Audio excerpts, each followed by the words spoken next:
sixhumana nentatheli yezindaba ze-SABC uMbalenhle Mthethwa ohambisana noMasabatha Ralitabo nabazungeza izindawo ezikhahlanyezwe yizikhukhula e-Soweto.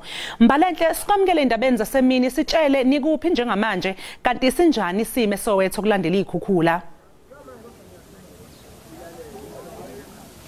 Sisakhona la iNancefield hostel lapho ukube khona izikhukhula imva ukuthi imvula lezi ezinezo lebusuku zigcwalise umfula lo obizwa ngokuthi yiKlipspruit River. Amanzi asebonakala engena la kulele hostela. Sabona abantu bekhipha impahla ngaphakathi bekhiphela ngaphandle benzela ukuthi bakwazi ukuthi balwe nenkinga eyamanzi asengene phakathi endlini. Sibonile kweminye imizi amanzi afika la emadolweni ephinde futhi edlule limaza futhi nezimpahla. Ngizokukhombisa nje kancane ukuthi kunjani khona la ngikhona amanzi khona asakhona phansi. Abantu bayazama nje ukuthi baqhubeke nempilo, kodwa ke esizokuxhumana naye manje nguye oyinduna lana uLucky Magasela ozosichazela kabanzi ukuthi bona bafisa ukubona ukuthi kube njani mhlawumbe noma usizo olunjani oluvela kulabo abasemagunyeni. Siyabonga kakhulu baba ukuthi ukhulume nathi, awusixoxele kabanzi ukuthi bakhona yini mhlawumbe abasemagunyeni abasondelile bathi bazama ukunisiza kule nhlekelele envele noma mhlambe kukhona nikufisayo ukuthi kungenzeka ngalesikhathi. Yebo, sanibonani. Ukhuluma uLucky wakaMagasela eMnambithi, olisekela likaNdunankulu owakhona la eHostela ubabushaka. Engakusho nje sekuyinhlekelele yesibili le isiphinda yalamanzi. Sikhalile kwabasemagunyeni eqaleni, cha basizile basilethele usizo bonke nabezimo eziphuthumayo bezikhukhula.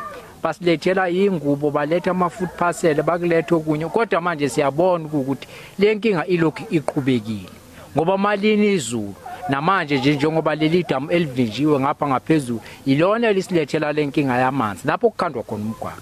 Sinaleyo nkinga nje manje ade singacela mhlawumbe ukuthi ke okungenani kulokhu ke sisizwe ngokuthi mhlawumbe kungebe nendlela yini ukuthi ke qheliswe labantu endaweni abakuyo ngoba nomhlaba esikuwona bathi umhlaba omanzi, sisendaweni vele emanzi. Ade singacela nje lokho ukuthi ke silekeleleke lapho ngoba manje noma bengaphinde futhi besiphe olunye usizo abasipha lona kodwa kuzofana ngoba inkinga yokuthi esibonayo nesixazululo ukuthi mhlawumbe kungake kumuviswe labantu esihlale sithi malini izulu sithandaza sithi uNkulunkulu engathi ngasigcinela lapho.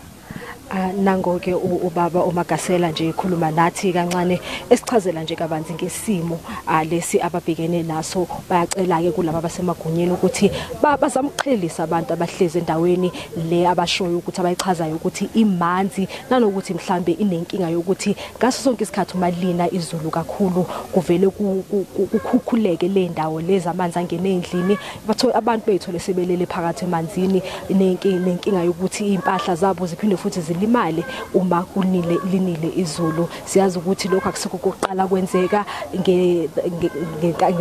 ngenyanga edlule kwenzeke isigameko esicishe sifane kwagcina ugesi ungabuyiswanga. Kunesicelo futhi sivela ebantwini khona lana ukuthi bacela ukuthi babuyiselwe nogesi. Ngiziphindisele kunini estudio izintambo. Sibonge uMbalenhle Mthethwa ubesibikela eseSoweto.